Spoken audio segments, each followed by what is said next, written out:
परिक्रमा पक्षर मेधा संवर्धना समारोह अनुष्ठित। आज रायरंगपुर स्थित स्थानीय पीसीएम क्लब कल्याण मंडप ठारे परिक्रमार उद्योक्ता मनोज दास परिचालन में मेधा संवर्धना समारोह अनुष्ठित हो जायछि।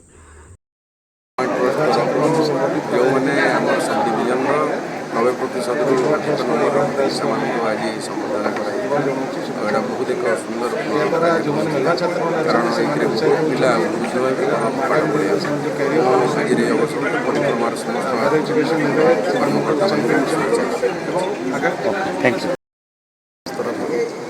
मेधा छात्र संवर्धन उत्सव अनुष्ठित होता है। मुख्यतः जो मैंने secondary higher secondary department board द्वारा परिचालित परीक्षा गुड़िक होता है जो मैंने 90% एंड एबव मार्क्स रखी परिक्रमा ट्रस्ट तरफ संबर्धित कर भल प्रयास परिक्रमा ट्रस्ट तरफ कर जो मैंने आज संबर्धित होती से आगे बढ़ापी उत्साहित कर आगामी दिन जो मैंने बोर्ड परीक्षा सुनते से उत्साहित परीक्षा देवे कि जद्वारा कि से भल मार्क रखी पास करेंगे मत यहाँ उत्साहित कर बहुत भल प्रयास परिक्रमा ट्रस्ट तरफ आम स्वागत करुच्छे पदक्षेप को परिक्रमा ट्रस्ट तरफ और यहाँ पिला मन में उत्साहित अच्छी आगे पाठ पढ़ापी भल पाठ पढ़ापी आज आम समस्त छात्र छात्री मानू कही गोटे भल मनीष सोसाइटी पारे से प्रति से ध्यान देवे और कैरियर जहाँ रोचे रुचि को लेकिन कैरियर से बिल्ड करेंगे आगामी दिन जो हायर एजुकेशन से कैरियर प्रॉपर्ली चूज करेंगे और समाज में गोटे भल मनीष हे समाज किसी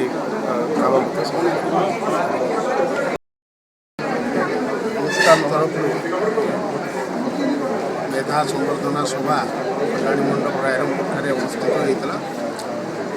जो मेधा संवर्धना ये दीर्घ 12 वर्ष धरी परिक्रमा कर एथर प्रथम थर आम जाओ मुख्य प्रशासक आम बामनघाटी सब कलेक्टर महोदय एवं एसडीपीओ महोदय को पाई आम परिक्रमा अनुष्ठान आज धन्य हो जहाँकि मेधा छात्र छात्री मान को संबर्धित कर मुख्य अतिथि और सम्माननीय अतिथि मुख्य वक्ता भाव जो जोग देते बहुमूल्य बाणी छात्र छात्री मान को उपदेश देते आमे परिक्रमा तरफ प्रयास जारी रखी आगामी दिन में मेधावी छात्र छात्री मान उत्साहित हो आगे प्रतिद्वंदितामूलक परीक्षा विभिन्न पढ़ारे किपरि आग को सफलतार सहित जीवे से दिगरे आम ये परिक्रमार गोटे छोट प्रयास तथापि आमको विभिन्न समय अर्थ बाधक साजुचे तथापि आम कर चलीचु विशेषकर मुख्य कार्यनिर्वाही आमर मनोज दास महोदय जी मुना मामा समस्ते आम कहूँ एवं आमर सुभाष बाबू जी की परिक्रमा ट्रस्ट संपादक अच्छा अध्यक्ष अच्छी चेयरमैन अच्छी परिक्रमा बहुत दिन पर बहुत चेष्टा पर आज ट्रस्ट रे परिणत होती तेणु आगामी दिन में ये ट्रस्ट आग को संप्रसारित करने आग को बढ़ाई जनसाधारण समस्त सदिच्छा स्वानुभूति आशीर्वाद शुभेच्छा कामना करुँ आगामी दिन में निश्चय परिक्रमा आहरी तार मुख्य अतिथि भाव बामनघाटी उपजिलापाल सरोज कुमार दास सम्मानित अतिथि रूपे एसडीपीओ गोकुलानंद साहू परिक्रमा ट्रस्ट अध्यक्ष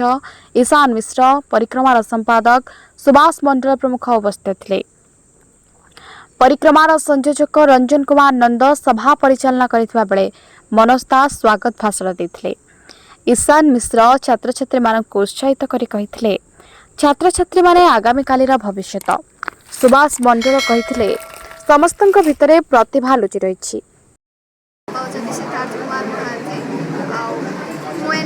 साइंस ऑप्ट करिया चाहूँगी मु आईआईटी एम करुँची चाहूँगी कि गोटे एमतिया काम करी जहाँद्वारा मु आम देशर एवं आमर दुनियार किसी भल कर। आपण मैंने आग को कौन मैंने विचार कर पाई जो प्राइज से केते खुशी अच्छा आम खुशी तो महांत टीचरशिप करे मो पुओ ज्योतिराज महांत बहदा ओएवी ए वर्ष सीबीएसई परीक्षा देता से 93.8% स्कोर कर से बर्तमान जेई प्रिपेरेसन से पठा जाइए तेणु तार एब्सेंस आम आज आसी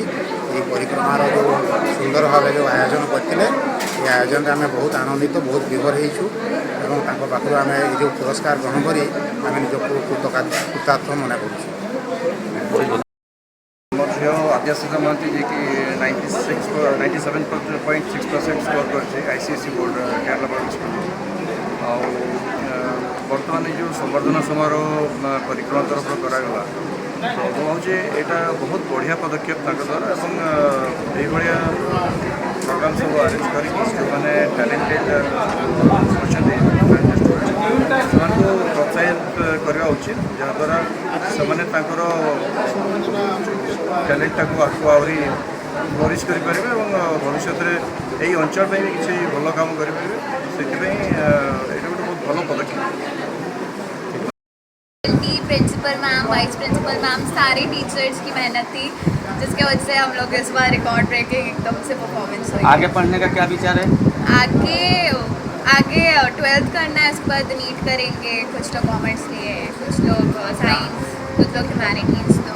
आगे वैसे करेंगे। हमें बहुत गर्व महसूस हो रहा है कि प्रतिवर्ष हमारे बच्चों का जो 90% स्कोर बढ़ता ही जा रहा है और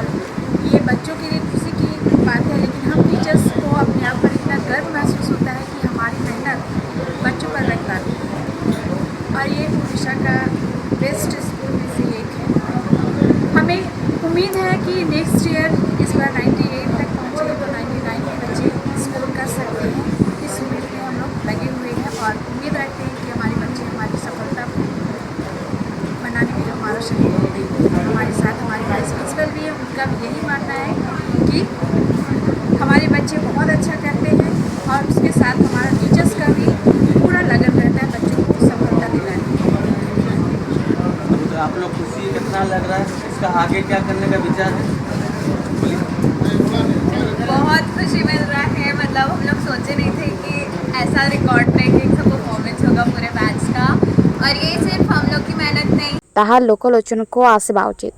गोकुलानंद साहू कहबाकू चाहि कहले समस्ते सुमणित हेबापाई चेष्टा करबा दरकार। मुख्य अतिथि सरोज कुमार दास समस्त को दिग्दर्शन देवाको चाहि कहिथिले समस्त अभिभावक निज पिलामानंकर रुचि को देखंतु और पिलामानंकु सही शिक्षा दियंतु। तापर पुरस्कार वितरणी सभा आयोजित होइतला। एई मेधा संवर्धना रे 43 जन छात्र छात्री मानंकु संवर्धना करा जाइतला। सेति मध्यरु 24 जन केरला पब्लिक स्कूल रायरंगपुर, 5 जन ओडिशा आदर्श स्कूल पासना बहलदा और जामिर टिहा, 4 जन सरस्वती शिशु विद्या मंदिर रायरंगपुर, 3 जन लिटिल पावर स्कूल रायरंगपुर, 2 जन फातु मेमोरियल एकेडमी तारणा बहलदा, 2 जन केंद्रीय विद्यालय रायरंगपुर, जड़े हाटबदड़ा सरकारी उच्च विद्यालय एवं जड़े जनता सरकारी उच्च विद्यालय जयपुर और जड़े सीमांत हाईस्कूल जगन्नाथपुर 3 ब्लॉक प्रधान। এই କାର୍ଯ୍ୟକ୍ରମରେ ସମସ୍ତ ବିଦ୍ୟାଳୟ ଓ ମହାବିଦ୍ୟାଳୟର ଛାତ୍ରଛାତ୍ରୀ, ଶିକ୍ଷକ ଶିକ୍ଷିକା ଓ ଅଭିଭାବକ ଅଭିଭାବିକାଗଣ ଉପସ୍ଥିତ ଥିଲେ। ଉକ୍ତ କାର୍ଯ୍ୟକ୍ରମରେ ଦିଗମ୍ବର ଗିରି, ଦିଲ୍ଲୀପ କୁମାର ମହାନ୍ତି, ତିମିରଞ୍ଜନ ପଣ୍ଡା, ସୁଜିତ ପଟ୍ଟନାୟକ, ବିଜୟ କୁମାର ରାମ ସହଯୋଗ କରିଥିଲେ। ରାଇରଙ୍ଗପୁରରୁ ସମଳେନ୍ଦୁ ପରିଡ଼ାଙ୍କ ରିପୋର୍ଟ, ଓଡ଼ିଶା ଟ୍ରେଣ୍ଡିଂ ନ୍ୟୁଜ୍।